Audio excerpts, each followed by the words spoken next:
घुसपैठियों पर योगी स्ट्राइक। नमस्कार, मैं आपके साथ आशीष प्रमोद गोस्वामी। सुदर्शन न्यूज देख रहे हैं आप। समय है जब आप तो चाहिए का। आज की बड़ी खबर यह रही कि सीएम योगी आदित्यनाथ की सख्ती के बाद उत्तर प्रदेश में रोहिंग्या बांग्लादेशी घुसपैठियों पर सबसे बड़ा और करारा एक्शन शुरू हो चुका है। मतलब जिस मुद्दे पर देश की सुरक्षा दांव पर थी, जिस खतरे को दिल्ली, पश्चिम बंगाल और केरल सालों से नजरअंदाज करते रहे, आज योगी सरकार उसी पर सर्जिकल स्ट्राइक मोड में दिखाई दे रही है। जी हां, प्रदेश के जिलों में घुसपैठियों को ढूंढो अभियान तेज है। पुलिस झुग्गी झोपड़ियों से लेकर फैक्ट्रियों तक एक एक संदिग्ध की तलाश में ग्राउंड पर दिखाई दे रही है। मुख्यमंत्री ने नगर निकायों को भी आदेश दे दिया आज कि ऐसा कौन लोग हैं जो वर्षों से फर्जी डॉक्यूमेंट्स पर काम कर रहे हैं, कहां कहां बसे हैं, किसके संरक्षण में पनपे हैं, इनकी पूरी लिस्ट बनाइए, आईजी कमिश्नर को सौंपिए। और सबसे बड़ा फैसला रहा कि यूपी के हर मंडल में डिटेंशन सेंटर बनाए जाएं। यानी अब घुसपैठिए छिपेंगे नहीं, कानूनी हिरासत में रखे जाएंगे और फिर देश निकाला होगा इनका। अगला कदम सुप्रीम कोर्ट ने भी साफ कर दिया है कि रोहिंग्या घुसपैठियों के लिए हम कालीन नहीं बिछाएंगे, हम रेड कारपेट नहीं बिछाएंगे, क्योंकि यह सिर्फ अवैध घुसपैठ नहीं, यह आंतरिक सुरक्षा का मुद्दा है। लेकिन जैसे ही एक्शन शुरू हुआ, विपक्ष इसको लेकर अचानक अलर्ट हो गया। सपा और उसके समर्थक तिलमिलाए दिखाई दे रहे हैं। कई विपक्षी दल तिलमिलाए हुए हैं। विपक्षी दल सरकार की मंशा पर सवाल उठा रहे हैं। सवाल उठ रहे हैं तो सवाल और भी उठेंगे। कार्यक्रम में जो हम आज उठाएंगे, सवालों पर आएंगे और सवाल बेहद महत्वपूर्ण है कई मायनों में। यूपी रोहिंग्या घुसपैठियों का हब बनता जा रहा था क्या? ये एक बड़ा सवाल है। दूसरा बड़ा सवाल, कौन लोग पहचान पत्र, राशन कार्ड, वोटर आईडी इनको दिलवा रहे थे? क्योंकि ये धीरे धीरे करके कुछ इसी प्रकार से जम गए। इनका पहचान पत्र बना, राशन कार्ड बना, वोटर आईडी कार्ड बना, तमाम चीजें। नगर निकायों में रोहिंग्या को नौकरी किसने दी, कब दी? क्योंकि बाकायदा मुख्यमंत्री ने कहा है कि सूची बनाई जाए, कहां कहां पर ये लोग काम कर रहे हैं। विपक्ष को इस सर्जिकल स्ट्राइक से दर्द क्यों हो रहा है, हम वो भी समझेंगे। सरकार की मंशा पर सवाल क्यों उठाए जा रहे हैं? देखिए, ऐसे कई महत्वपूर्ण सवाल हैं, क्योंकि बात सिर्फ रोहिंग्या के नहीं है। बात भारत की सुरक्षा, यूपी की कानून व्यवस्था और गैर कानूनी घुसपैठ की जड़ें काटने की है। योगी सरकार कहती है कि अवैध घुसपैठ रोकेंगे तो राष्ट्र बचेगा। विपक्ष कहता है भैया ये राजनीति है। तो सवाल साफ है, सुरक्षा बड़ी या वोट बैंक बड़ा, राष्ट्रहित बड़ा या अपीजमेंट की पॉलिटिक्स? और क्या विपक्ष इस बड़े अभियान से डरा हुआ है? आज इसी मुद्दे पर करेंगे खुलकर चर्चा। लेकिन उससे पहले सीएम योगी के एक्शन पर कुछ रिएक्शंस आए हैं, देखना चाहिए आपको। देख लीजिए किसने क्या कहा। भारत में कोई घुसपैठिया नहीं है। जो लोग घुसपैठिया की बात करते हैं वो सब लोग गलतफहमी के शिकार हैं और नफरती भाषा बोल रहे हैं। भारत में रहने वाला हर शख्स भारतीय है, यहीं का खाता है, यहीं पैदा हुआ और यहीं उसका कब्रिस्तान है, यहीं वो मरेगा, यहीं वो दफन होगा। घुसपैठिए कह करके मुसलमानों के खिलाफ एक मुनज़्ज़म साजिश रची जा रही है और इस साजिश का नुकसान हमारे समाज को और भारत को होगा। इसलिए अब ये घुसपैठिए की बात कर देना बंद होना चाहिए।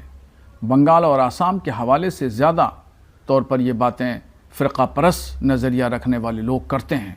मुझे तो बहुत अच्छा लग रहा है कि जो मैं चाहती थी कि मैं ये काम करूं, उस काम को माननीय मुख्यमंत्री जी ने आदेश दे दिया है। मुझे बहुत खुशी है कि मैंने जो निर्णय लिया था वो बिल्कुल सही था। पिछले साल दिसंबर में हमने कार्रवाई की थी। उस समय 50 परिवार को हटा दिया था, उनका घर बिल्कुल हटा दिया था। वो 50 परिवार यहाँ से चला गया था। उसके बाद धीरे धीरे जांचें करने लगे, हर जोन में कहाँ कितने लोग हैं, सबकी मैंने कार्रवाई कराई और जोनों से पूरा डाटा भी इकट्ठा कर लिया है। और उसके बाद अभी 15 दिन पहले जब आप लोग साथ में थे, एलएसए कंपनी की जांच करी है, तो उसी दिन 160 लोग काम छोड़ करके चले गए हैं। और ये मैं मुहिम हल्के हल्के चलाती रही, आप लोगों का भी सहयोग रहा। लेकिन अब हमारे मुखिया, प्रदेश के मुखिया, माननीय मुख्यमंत्री योगी आदित्यनाथ जी ने जब ये कह दिया, महाराज जी का आदेश सर्वोपरि है, अब मैं इसको खुल करके इस पे काम करूंगी। माननीय मुख्यमंत्री जी द्वारा एक निर्देश दिए गए थे जिसपे कि जितने भी अवैध घुसपैठियां हैं और जितनी बस्तियां उन सबका वेरिफिकेशन करने की बात की गई थी। इसी के क्रम में हम लोगों ने आज साउथ जोन में वेरिफिकेशन ड्राइव चलाई, जिसमें कि एयरपोर्ट के आसपास इंडस्ट्रियल पार्क जो है उसमें जो लेबरर काम करते हैं उनकी बस्ती, और साथ ही साथ जितने भी क्रिटिकल इंफ्रास्ट्रक्चर है उनके पास में जितनी भी झुग्गियां हैं उसमें हम लोग वेरिफिकेशन ड्राइव चला रहे हैं। इनके पास से इनके आधार कार्ड और pan card, voter ID card इत्यादि को चेक करा जा रहा है। इसमें से कुछ लोग का आधार कार्ड कामरूप डिस्ट्रिक्ट और बारपेटा डिस्ट्रिक्ट आसाम का पाया गया है, जिसमें कि हम वहां के लोकल थाना अध्यक्षों से पत्राचार करके एक बार फिजिकली भी इसको वेरीफाई करेंगे क्या ये वहां के मूल निवासी हैं या नहीं है। तो कुछ अनियमितताएं पाई जाती है तो इसमें फिर कार्रवाई की जाएगी। तो योगी का रोहिंग्या खोजो अभियान तेज हो चला है। यूपी में बांग्लादेश घुसपैठियों की अब खैर नहीं, क्योंकि योगी स्ट्राइक हो रही है घुसपैठियों पर। आज हम कर रहे हैं इस विषय की बात। कौन कौन से पैनलिस्ट हमारे साथ कनेक्ट हो गए आपको बता देते हैं, उसके बाद में हम करेंगे इनसे इसी बेहद महत्वपूर्ण विषय पर बात। यश भारती जी दिखाई दे रहे हैं, प्रवक्ता समाजवादी पार्टी के। स्वागत है आपका यश जी। हमारे साथ संदीप चौधरी जी हैं, राजनीतिक विश्लेषक। संदीप जी आपका भी बहुत स्वागत है सर। हमारे साथ द्विवेदी जी हैं, एकेडी द्विवेदी जी। सर आपका भी बहुत स्वागत है, आप पूर्व डीजीपी हैं। समय देने के लिए आप सभी का आभार। और भारतीय जनता पार्टी के प्रवक्ता तपोष जी कुछ ही पलों में हमारे साथ जुड़ जाएंगे, उनसे भी हम करेंगे बातचीत बिना किसी देरी के। हालांकि पहली प्रतिक्रिया में सत्ताधारी दल बीजेपी से लेना चाहता, लेकिन अभी तपोष जी नहीं जुड़ पाए हैं। लेकिन शुरुआत में करूंगा यश भारतीय समाजवादी पार्टी के प्रवक्ता हमारे साथ जुड़े हुए हैं। यश जी, योगी आदित्यनाथ ने जो निर्देश प्रशासन को दिए हैं उसको समाजवादी पार्टी किस प्रकार से देख रही है? डिटेंशन सेंटर हर मंडल में बनाए के निर्देश, झुग्गी झोपड़ियों में जाकर सभी के वेरिफिकेशन करने के निर्देश, और इस प्रकार की जो कार्रवाई हो रही है अब घुसपैठियों को ढूंढने के लिए, बांग्लादेशी रोहिंग्या को चिन्हित करने के लिए, उसको समाजवादी पार्टी किस प्रकार से देख रही है? यश भारती जी। नहीं आशीष जी, जो मैंने अभी आपका पैकेज सुना आपकी जुबान से, उसमें तो आपने प्रमाण पत्र दे ही दिया कि विपक्षी पार्टियों को दिक्कत है, ये सर्जिकल स्ट्राइक कर रहे हैं योगी जी। अब ये सर्जिकल स्ट्राइक जो है ये केंद्र सरकार के ऊपर है, केंद्रीय रक्षा मंत्री राजनाथ सिंह जी के ऊपर है, कि गृह मंत्री अमित शाह जी के ऊपर है। ये जनता देख रही है, ये सर्जिकल स्ट्राइक हो रही है, प्रदेश का एक मुख्यमंत्री कर रहा है और केंद्र सरकार जो है वो खामोशी से देख रही है। कहां से लोग आए, क्या आए, अब ये काम मुख्यमंत्री करेंगे। अच्छा है, डबल इंजन की सरकार है, डबल काम होना चाहिए, लेकिन ये डबल जो टकराहट हो रही है, आपस में जो टकरा रहे हैं, एक दूसरे की जो प्रतिद्वंदता चल रही है, कौन बड़ा कौन छोटा, मुख्यमंत्री से उप मुख्यमंत्री टकरा रहे हैं, तो ये टकराने का खामियाजा जो जनता को भुगतना पड़ रहा है, जो मुख्य बिंदुओं पर डिलीवर होना है, जो चुनावी वादे थे, जो बातें कही गई थी, वो कहां तक पहुंची। स्कूल बंद हो रहे हैं, मर्जर के नाम पे हो रहे हैं। केंद्रीय शिक्षा मंत्री ये कह रहे हैं 8 महीने में 8 लाख बच्चों ने स्कूल छोड़ दिए हैं। स्वास्थ्य व्यवस्था के लिए उप मुख्यमंत्री ब्रजेश जी तमाम जगह छापा मारते हैं, तमाम कमियां पाई जा रही हैं, दूर नहीं हो रही, लगातार लापरवाहियां, कमियां बढ़ती चली जा रही हैं। 2 एम्स खुल जाने चाहिए थे, लेकिन 2 एम्स नहीं खुल पाए हैं। और भी तमाम व्यवस्थाएं हैं, नौकरियों की, व्यापार की, बेहतर सुरक्षा की, लेकिन कहीं कुछ हो नहीं पा रहा। ठीक, ओके, आप बने रहिएगा। हालांकि जो मैंने सवाल पूछा था आपने उसको, उसका जवाब आपने नहीं दिया। कर दिया जाए, आप लोग खुश हो जाएं, आपको काम दे दिया जाए आशीष गोस्वामी जी, और आपके जैसे लोग उनको कामों को आगे बढ़ा दिया जाए। चलिए ठीक है, आपने अपनी बात रख ली, ओपनिंग रिमार्क आपका हो गया, लेकिन अभी आपके लिए कई सारे सवाल हैं, वो मैं पूछूंगा आपसे। आप प्लीज बनी रहिएगा हमारे साथ। द्विवेदी जी भी हैं, संदीप चौधरी जी भी हैं। संदीप चौधरी जी की प्रतिक्रिया मिलूं उससे पहले द्विवेदी जी से समझ लेता हूं, क्योंकि मामला लॉ एंड ऑर्डर का भी है। सर, ये कितना बड़ा एक्शन जो उत्तर प्रदेश में शुरू हुआ है, उसकी कितनी आवश्यकता थी? देखिए गोस्वामी साहब, यह उत्तर प्रदेश सरकार का जो निर्णय है ये बहुत महत्वपूर्ण और देश हित में है। एक बात मैं कहना चाहता हूं जी सर, केवल भारत देश में ही नहीं, मैं दोहरा रहा हूं, केवल भारत देश में ही नहीं जी, दुनिया के सभी देशों में, सभी मुल्कों में कोई विदेशी नागरिक बिना वहां की सरकार की अनुमति के प्रवेश नहीं कर सकता। अनुमति लेने का मतलब सरकार से वीजा ले ले, वीजा लेकर के ही कोई विदेशी नागरिक किसी देश में प्रवेश कर सकता है। और अगर वीजा नहीं लिया है, बिना वीजा के जी। चोरी चुपके किसी भी तरीके से देश में प्रवेश कर जाता है, ना केवल भारत, किसी भी देश में प्रवेश कर जाता है, तो वो अपराध है, वो घुसपैठिया है, वो कानूनी तौर से उसने गलत किया है।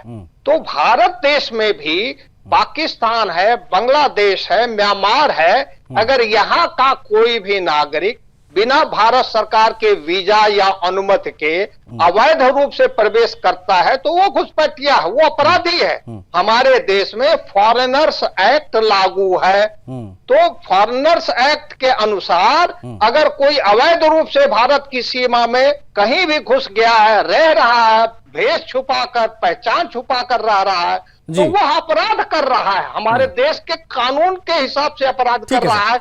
इसमें कोई जाति धर्म की बात नहीं है। ठीक भारत सरकार जिसको छूट देती है, जैसे नेपाल के नागरिक है, भूटान के हैं, अगर उनको सरकार ने छूट दिया तो वो आ सकते हैं। ठीक है, लेकिन जिसको छूट नहीं है, आ सकते हैं सर, लेकिन वो भी यहाँ पर आकर फर्जी आधार कार्ड, फर्जी वोटर ID कार्ड, फर्जी राशन कार्ड और ये तमाम चीजें बनवा कर जो हमारे देश के जो लोग हैं इनके हक नहीं मार सकते ना वो आके।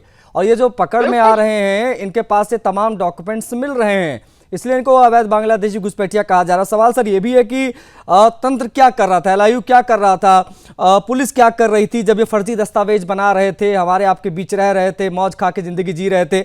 आज जब इनको पकड़ा जा रहा है तो तमाम तरीके के सवाल उठ रहे हैं, क्यों ना कहा जाए देर है दुरुस्त है। इस पर भी हम बात करेंगे, आप प्लीज बने रहिएगा सर हमारे साथ। और क्या क्या चैलेंजेस अब प्रशासन के सामने रहने वाले हैं इस रोहिंग्या ढूंढो अभियान में, वो मैं आपसे समझूंगा, प्लीज बने रहिएगा। संदीप जी हमारे साथ हैं, संदीप चौधरी जी।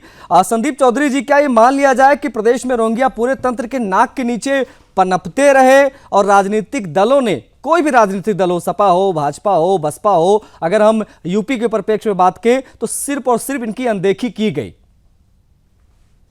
देखिए आशीष जी, ये आज की तारीख में एक बड़ा मुद्दा बन चुका है और न केवल हिंदुस्तान के लिए, पूरी दुनिया इससे जूझ रही है। हर ज्यादातर जो यूरोपियन कंट्री है उनमें भी इलीगल तरीके से लोग जा रहे हैं, कोई बॉर्डर क्रॉस करके जा रहा है, कोई जहाजों में टायर की जगह छिप करके जा रहा है। तो उस चीज से हमारा देश भी काफी समय से प्रॉब्लम फेस कर रहा है, किस तरीके से इलीगल तरीके से, अवैध तरीके से प्रवासी भारतीय देश के अंदर घुस आए हैं। तो कहीं ना कहीं जो ये कदम उठाया गया है कि इनको चिन्हित किया जाए, इनको पकड़ा जाए और इनको सेंटर्स में रखा जाए, तो ये एक स्वागत योग्य कदम है। हम दुनिया को दिखा सकते हैं और अपने समाज में उन राजनीतिक दलों को भी दिखा सकते हैं और समाज के लोगों को भी दिखा सकते हैं जो ये मानते हैं कि इस तरीके का कोई मामला नहीं है, कोई बांग्लादेश से यहाँ नहीं आया, कोई म्यांमार से यहाँ नहीं आया, कोई पाकिस्तान से यहाँ नहीं आया या और किसी दूसरे देश से हमारे यहाँ नहीं, हमारे यहाँ रशिया से भी इलीगल तरीके से लोग आए हुए हैं। तो ये स्वागत योग्य कदम है, ये काफी पहले हो जाना चाहिए था, लेकिन देर आए दुरुस्त आए। और सभी स्टेट्स में ये चीजें होनी चाहिए, सभी मुख्यमंत्रियों को, सभी राजनीतिक दलों को इसका स्वागत करना चाहिए। ठीक है, आप बने रहेगा। हमारे साथ यश भारती जी भी हैं। यश जी से जब मैंने पहले प्रतिक्रिया ली तो उन्होंने प्रतिक्रिया के बजाय तमाम सवाल हम पर भी दागे, सरकार पर भी दागे। अब मैं पुनः यश भारती जी की तरफ बढ़ूंगा। यश जी, उम्मीद करता हूं मेरी आवाज़ आप तक सुचारू पहुंच रही होगी।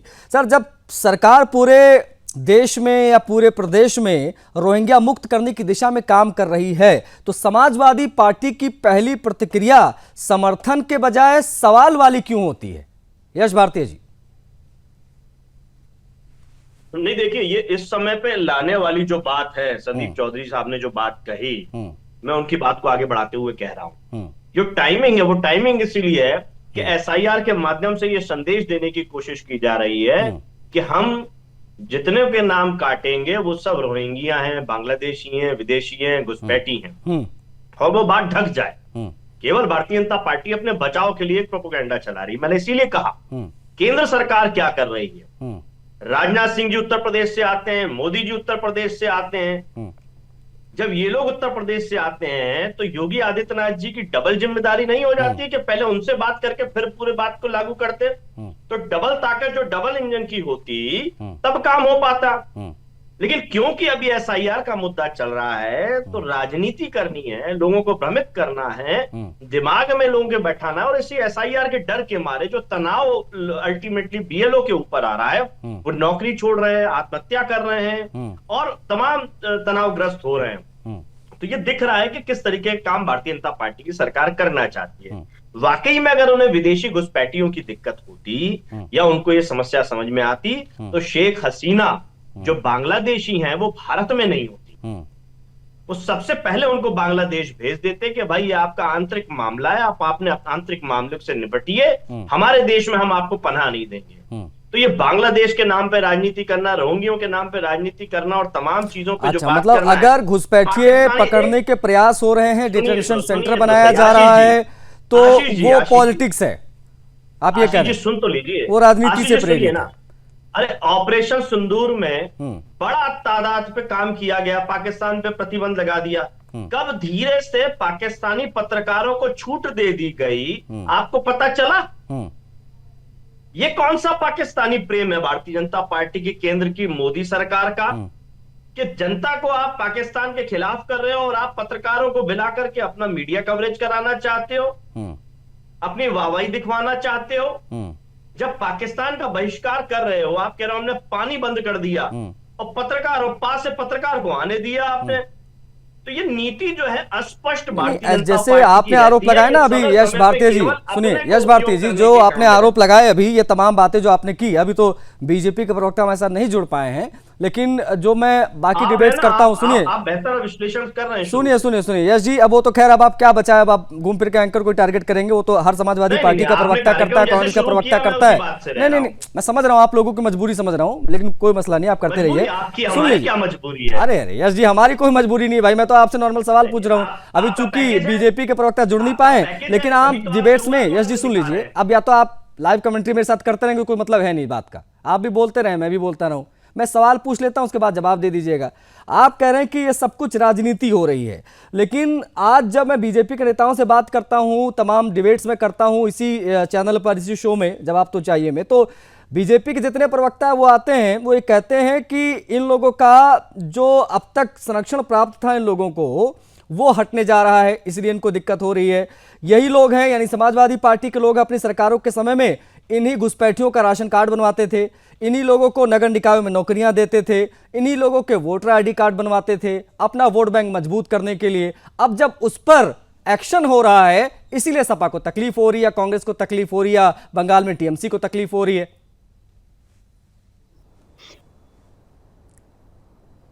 यस जी, अनम्यूट कर लीजिए एक बार। नहीं, अनम्यूट है मेरा। हाँ। मैं जवाब दे चुका कि धीरे से पाकिस्तानी पत्रकारों को छूट किसने दी ऑपरेशन सिंदूर के बाद? भारतीय जनता पार्टी की मोदी सरकार ने।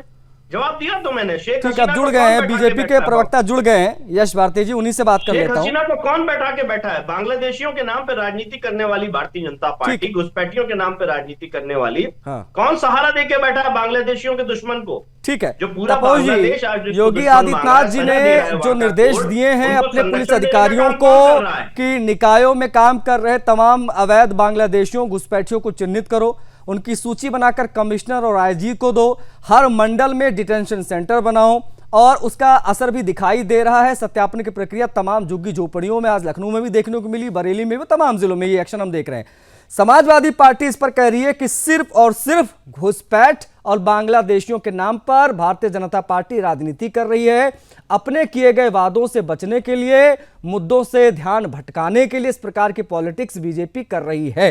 एक मौलाना को मैं सुन रहा था, मौलाना साहब कह रहे थे कि एक भी घुसपैठिया, एक भी रोहिंग्या देश में नहीं है, यहाँ जो भी हैं वो सभी के सभी भारतीय नागरिक हैं। जवाब आपका महत्वपूर्ण होगा, उसके बाद मैं द्विवेदी जी की तरफ बढ़ूंगा, उनसे भी सवाल बेहद महत्वपूर्ण होगा। तपोज जी, देखिए, आप अगर बंगला न्यूज चैनल देखिए तो आपको लाइन से सारे लोग मिलेंगे। वहां पे कई बस्तियां खाली हो गई हैं, जहां पे 100 परिवार रहते थे, 200 परिवार रहते थे, बस्ती की बस्ती खाली है। कई नहीं, हजारों वीडियो आपको मिल जाएंगे इंस्टाग्राम में, जो जाके वहां पे जो छोटे लड़के हैं इस तरीके से पॉडकास्ट और ये सब चैनल बनाते हैं और वो चलाते हैं, उनके सारे वीडियोस मिल जाएंगे आपको, इंस्टाग्राम में मिल जाएंगे। तो ये कौन लोग थे और कैसे निकल के जा रहे हैं? देखिए, सांप के बिल में कार्बोलिक एसिड डालिए तो जिस तरीके से बिलबिला के सांप निकलता है, उसी तरीके से ये बिलबिला के निकल रहे हो, सब भाग रहे हैं उल्टे पाव।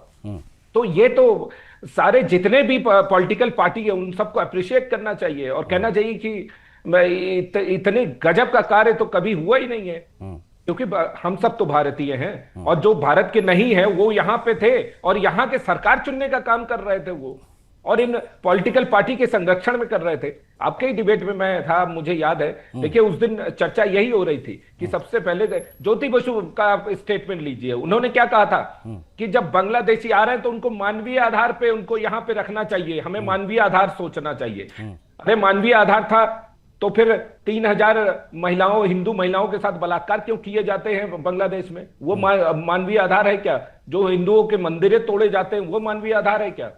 तो कंटिन्यूअसली, और मुर्शिदाबाद में ये जहां पे इतने संख्या में घुसे हुए हैं 200 परिवारों को केवल ममता बनर्जी ने वक्फ बोर्ड के नाम पे फालतू के एक बयान क्या वहां पे दे दिए, ये 200 घरों पे अटैक। टाइमिंग पर भी सवाल उठ रहे हैं ना तपोश जी, ये सपा के प्रवक्ता बैठे हैं यश जी, वो कह रहे हैं timing, politics is all about timing. और ये टाइमिंग आप लोग जिस प्रकार से कर रहे हैं SIR, इसके नाम पर आप डरा रहे हैं वोटर्स को।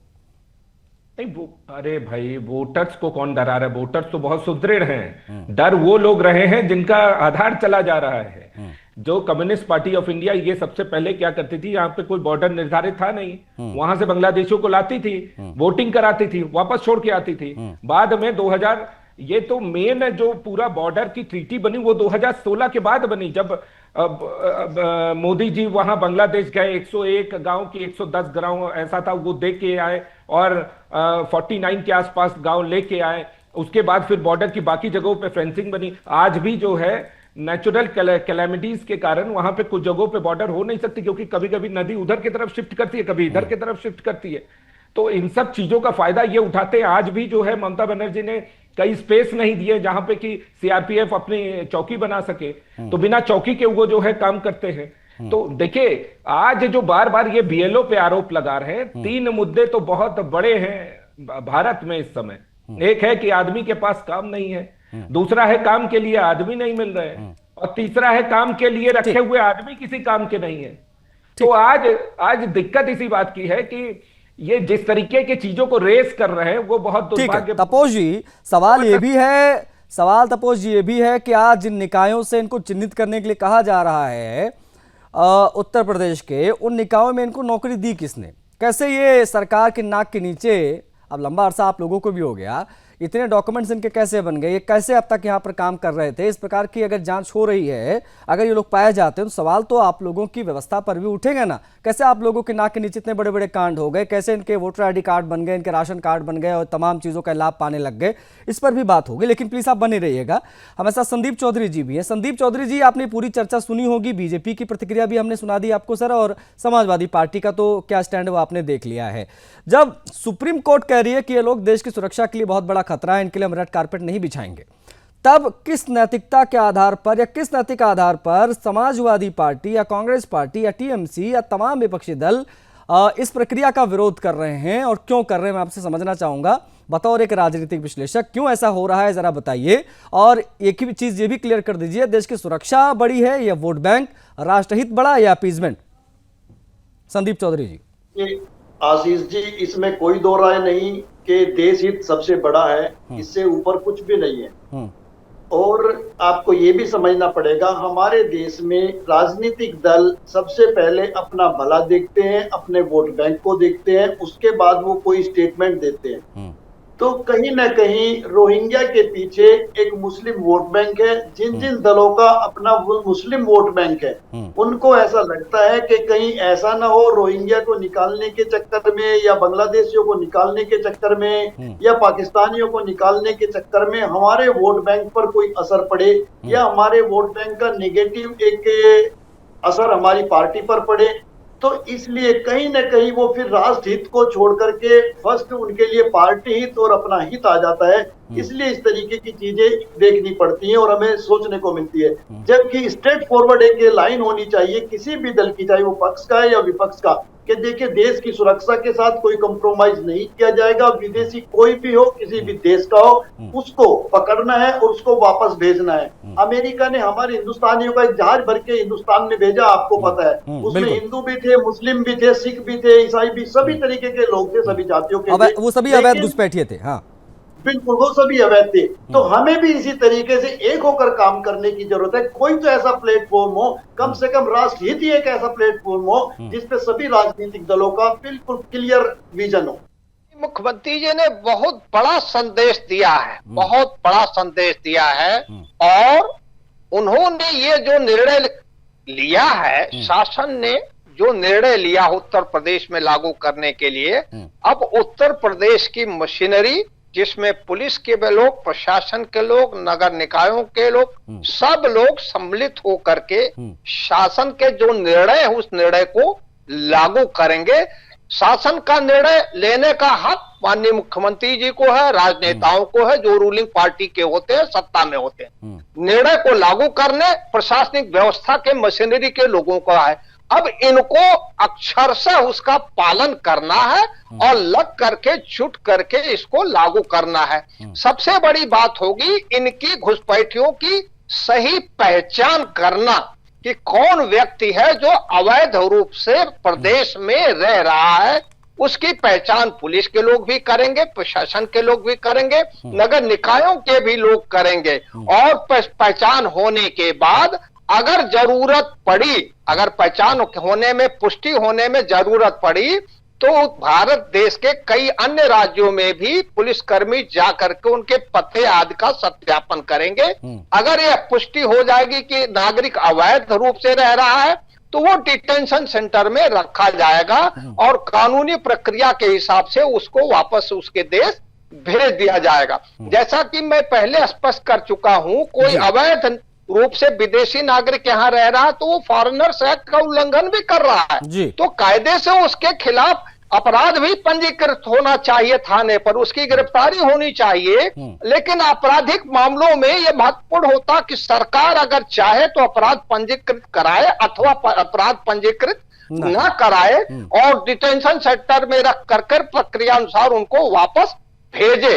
तो ये सरकार पर निर्भर करता है। सरकार ने निर्णय लिया कि इनको पहचान करिए और जो सही पाए जाए कि ये गलत रूप से रह रहे हैं उनको डिटेंशन सेंटर में रखे जाए और प्रक्रिया अनुसार वापस किया जाए। ये निर्णय बहुत ही अच्छा है।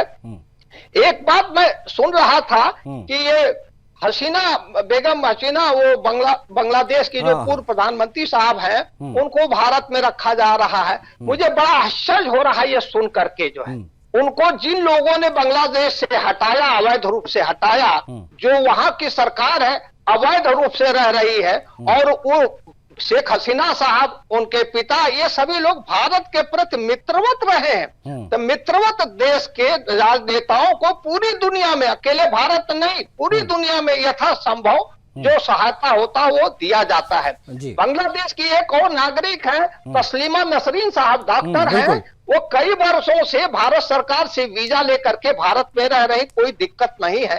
तो जो अवैध रूप से यहाँ है वो नहीं रह सकता, जो वैध रूप से यहाँ रह रहा वो रह सकता है। उसको कानूनी हक जो कुछ भी हमारे देश का वो मिलेगा। ओके सर, प्लीज आप बने रहिएगा। हमारे साथ बीजेपी के प्रवक्ता तपोष जी भी हैं। तपोष जी, वही सवाल जो मैंने आपसे पूछा था पहले दोहरा देता हूं, कौन लोग हैं जो इन घुसपैठियों के पहचान पत्र बनवा रहे थे? कौन लोग ऐसे हैं जो इनके राशन कार्ड बनवा रहे थे, वोटर आईडी कार्ड दिलवा रहे थे?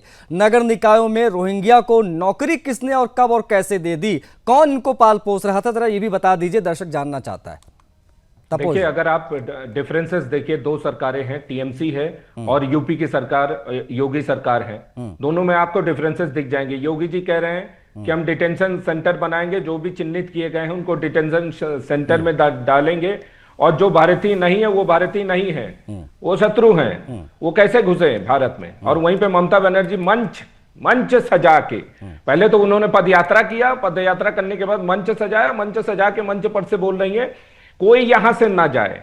मैं जो है सबको आश्वासन दे रही हूं कि सबको जो जो सर्टिफिकेट लगेगा, किसी को बर्थ सर्टिफिकेट, किसी को कास्ट सर्टिफिकेट, एज सर्टिफिकेट, सब कुछ मैं बनवा के दूंगी। एज सर्टिफिकेट भी जारी किया जा रहा है। आपको मालूम है, एक ड्रम भर के, जो जैसे ही एसआईआर स्टार्ट हुआ था, फेक आधार कार्ड मिले हैं वर्धमान में, जो कि कलकत्ता से थोड़ा सा दूर है, और उसके बाद फिर आसनसोल के आसपास फेक बर्थ सर्टिफिकेट वो मलबे से मिले हैं। मलबा नहीं, मतलब एक आप कह लीजिए लोकल तालाब, वहां से मिले हैं। इसी तरीके से कई फर्जी दस्तावेजों को, जिस तरीके से आपको याद होगा जब नोटबंदी हुआ था तो लोगों ने 500 और 1000 के नोट ऐसे फेंके थे तो उसी तरीके से आज की डेट में ये सब सरकारी दस्तावेज फेंके हुए दिख रहे हैं। और एक चीज और बता दूं, टीएमसी के जो बीएलओज है ना, उन्होंने भी बड़ा गजब का काम किया है। देखिए पिछले 20 साल में एक भी मृतक नहीं पाए गए हैं। 100% फॉर्म भर के दे दिया गया है। संदेश खाली में जहां पे कि सीबीआई ने शाहजहां शेख को, वो जेल में है, सीबीआई के जेल में, उस वहां से ये जो है जेल से कॉल कर रहा है और लोगों को धमका रहा है। बीजेपी के जो बीएलए हैं, बूथ लेवल एजेंट, उनको वहां उस क्षेत्र में जाने नहीं दिया जा रहा है और 100% फॉर्म सबमिट हो गया है। तो बड़ा चौंकाने वाली चीज है इसमें। नहीं, अभी ये जो यूपी के परिप्रेक्ष्य में आपसे पूछ रहा हूं तपोज जी, ये किसकी छत्र छाया में यूपी में इतने बड़े पैमाने पर ये आकर बस गए और इनको तमाम डॉक्यूमेंट्स और तमाम चीजें किसने मुहैया कराई थी, जिनको खोज रहे हैं आज योगी जी? मैं आंसर देता हूं। देखिए सबसे पहले ये फॉर्मूला बनाया गया था वेस्ट बंगाल में, जो कम्युनिस्ट पार्टी थी वो इसको लाती थी और वोट करती। बाद में क्या हुआ, ये उनको वापस नहीं भेजना शुरू किया, उनको यहीं रखने लगे और ऑड जॉब्स देना शुरू कर दिए। जब कांग्रेस ने इस चीज को देखा कि अरे ये तो बड़ा बढ़िया है, तो उन्होंने, उनकी सरकारें पूरे इंडिया में थी, उन्होंने हर एक जगह इनको लेके गए। इसीलिए हर एक स्टेट में आपको बांग्लादेशी मिलेंगे और चंक में मिलेंगे, एक ही जगह मिलेंगे, जो कि केवल वोट करने के लिए ही उनको लाया गया। अरे यहाँ कैसे आ गए, लखनऊ में कैसे आ गए, गोरखपुर में कैसे आ गए, किया गया है। ये बताइए सर यूपी में भी यही किया गया, क्योंकि जब तक लोकल पॉलिटिकल पार्टी है, समाजवादी पार्टी और कांग्रेस के जो लोग हैं ना, यही इनको परिश्रय देते हैं, यही इनको बनाते हैं और ये इनके लिए वोट करते हैं। इनका यश भारती जी काम रहता है। यश भारती जी, यश भारती जी, संदीप जी भी वही कह रहे हैं कि आज जो ढाल बन रही है समाजवादी पार्टी, टीएमसी या कांग्रेस, इसलिए इन घुसपैठियों की ढाल बन रही है क्योंकि यही इनका वोट बैंक है। अगर ये वोट बैंक इनसे छिन जाएगा तो इनका वजूद खत्म हो जाएगा। एक चीज ये, दूसरी चीज ये, अभी तपोज जी भी ये कह रहे थे कि आप लोगों की सरकारों के समय में इन घुसपैठियों को पॉलिटिकल प्रोटेक्शन दी गई, इसीलिए आज योगी जी को इस प्रकार का एक्शन लेना पड़ रहा है। यश जी, ये बड़े बुजुर्ग कह गए हैं, जो जुबान होती है उसमें हड्डी नहीं होती, बड़ा लचीली होती है। तो भारतीय जनता पार्टी के साथी उसी लचीलेपन का इस्तेमाल कर रहे हैं। कोई ठोस बात नहीं है, ना कोई जिम्मेदारी है, बस लफाजी कर देना है, लचीली जुबान को हिला देना है। जिसने संरक्षण दिया, अगर अपराध किया, जैसे डीजीपी साहब ने कहा कि जो गैर इजाजत के रह रहा है वो अपराधी है, तो उस अपराधी को पकड़ने की जिम्मेदारी है या इस तरीके से जुबान हिलाने की जरूरत है? कौन मना कर रहा है, कौन रोक रहा है? लेकिन समय, टाइमिंग की बात हो रही है। एसआईआर के समय इन्हें सब कुछ याद आ गया, अभी तक सो रहे थे। और मैंने कहा ना, ये डबल इंजन जो आपस में टकरा रहे हैं, क्यों उत्तर प्रदेश की राजधानी से चुनने वाले सांसद, लोकसभा सांसद, रक्षा मंत्री राजनाथ सिंह जी से चर्चा नहीं करके ये काम बेहतर किया गया? क्यों देश के प्रधानमंत्री नरेंद्र मोदी जी के साथ मिलकर के ये ज्वाइंट काम क्यों नहीं किया गया, जो और बेहतर हो सकता था? लेकिन क्योंकि आपस में लड़ाई चल रही है, अपने आप को जनता के बीच सर, में ये भी तो समझना होगा ना यश भारती जी कि ये जिस पर आप राजनीति कर रहे हैं सर, ये राजनीति नहीं है, राष्ट्रीय सुरक्षा का विषय भी है। और इस लड़ाई में ढिलाई अगर होती रहेगी तो फिर कैसे काम चलेगा सर? अच्छा, मैं आपसे आशीष जी जानना चाहता हूं, आप विद्वान व्यक्ति हैं, एंकरिंग कर रहे हैं, सब कुछ जानते हैं, तो मुझे ये बता दीजिए, डिटेंशन सेंटर बनाने की ताकत या इजाजत देश का जो कानून है वो योगी आदित्यनाथ जी को देता है? क्या उन नागरिकों पर निर्णय ले पाएंगे योगी आदित्यनाथ जी? तब केंद्र सरकार की आवश्यकता नहीं पड़ेगी। तो जब केंद्र सरकार की जिस चीज में आवश्यकता, इसीलिए तो यूपी की जनता ने डबल इंजन लगाया ना। डबल इंजन क्यों लगाया यूपी की जनता ने समाजवादी पार्टियों को नकारते हुए? इसीलिए मैंने कहा था कि बीजेपी की प्रवक्ता की आवश्यकता नहीं, आप बेहतर जवाब दे रहे हैं। मैं वही तो सोच रहा था कि कब जो है आप मेरे पर पर्सनल अटैक करेंगे। तपोज जी, अब मुझे लगता है भारतीय जनता पार्टी ज्वाइन करनी पड़ेगी। ये लोग तो जो है, जो प्रवक्ता आ रहे सारे के सारे यही बोल रहे हैं। स्वागत है सर आपका। आप जवाब नहीं दे पाओ तो आप तो यही चल, अब मैं आपसे सवाल पूछ रहा हूँ सर कि नहीं, मैं आपसे वही सवाल पूछ रहा हूँ, तो आप लोगों को जो है परेशानी हो रही है। द्विवेदी जी कुछ कहना चाह रहे हैं, मैं एक कमेंट लास्ट ले लूंगा डीजीपी जी से। हाँ, मैं ये निवेदन करना चाह रहा था कि ये डिटेंशन सेंटर बनते ही है, फॉरेनर्स एक्ट के अंतर्गत बनते हैं और देश के सभी राज्यों में बनाए जा सकते हैं, राज्यों को इसका अधिकार है। सुन लिया आपने भारतीय जी? सेंटर डिटेंशन सेंटर बनाए जाने के लिए होम मिनिस्ट्री भारत सरकार के गाइडलाइंस है, राज्यों को भेजे गए। उन्हीं गाइडलाइंस के हिसाब से डिटेंशन सेंटर बनेंगे। तो राज्य सरकार को यह अधिकार है, इसमें कानूनी अधिकार है, यही मैं कहना चाह रहा था। ठीक है, ठीक है। अब यश भारतीय जी के नाम के आगे भारतीय लगा है, लेकिन अब भारत की सुरक्षा कितनी इंपॉर्टेंट है, कितनी बड़ी है, उस पर बात ना करते हुए सिर्फ और सिर्फ जो है वोट बैंक पॉलिटिक्स ही नजर आ रहा है। एनीवेज, मेरे पास समय सीमित था। मैं आप सभी का आभार जताना चाहूंगा, आप लोगों ने समय दिया। यश भारती जी, बहुत आभार आपका। संदीप चौधरी जी, आपका भी बहुत आभार। तपोष जी, आपका भी। और द्विवेदी जी, पूर्व डीजीपी, हमारे साथ जुड़े रहे, आपका भी सर बहुत आभार समय देने के लिए। बता दें आपको कि योगी आदित्यनाथ ने चीजें बहुत क्लियर कर दी हैं कि रोहिंग्या जाएंगे, यूपी बचेगा और इस प्रकार की कोई भी ढिलाई अब नहीं बरती जाएगी। घुसपैठियों पर योगी स्ट्राइक धरातल पर दिखाई दे रही है। इस कार्यक्रम में इतना ही। मुझे आज्ञा दीजिए। जय हिंद।